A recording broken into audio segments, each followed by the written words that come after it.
जब धरती की संरचना और उसके मौसम में तेजी से बदलाव हो रहे थे, तब पेड़ पौधों की कई प्रजातियां खत्म हो रही थी, तो वहीं कुछ नई प्रजातियों का विकास हो रहा था। कहीं धरती बेहद गर्म हो रही थी, तो कहीं अन्य तरह के बदलाव हो रहे थे।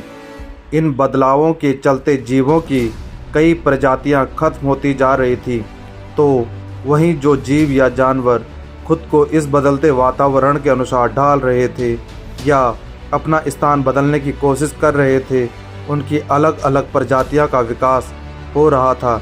जैसे कि इंसान, पेड़ों पर रहने वाली पिरोलपिथिकस प्रजाति, जिसे इंसानों का पूर्वज कहा जाता है। ये पेड़ों पर उछल कूद करने वाले बंदर थे। इन्हीं की आगे की पीढ़ियों ने खुद के विकास के लिए पेड़ों से नीचे उतरकर जमीन पर चलना शुरू किया। आर्डिपिथिकस, जिन्हें मनुष्य के शुरुआती पूर्वजों में से एक माना जाता है, नई जगह और भोजन की तलाश में पेड़ों से उतरकर जमीन पर आए। कई हजारों साल तक विकास के क्रम में इनकी शारीरिक बनावट में कई बदलाव आने लगे थे।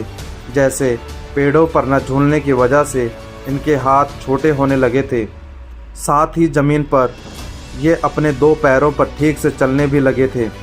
इन्हीं से आगे चलकर होमो हेबिलिस का विकास हुआ, जिन्होंने भोजन के लिए पत्थरों से औजार बनाना शुरू किया था, क्योंकि विकास के क्रम में इनके दिमाग का आकार बढ़ गया था, जिससे ये अपनी बुद्धि का इस्तेमाल करने लगे।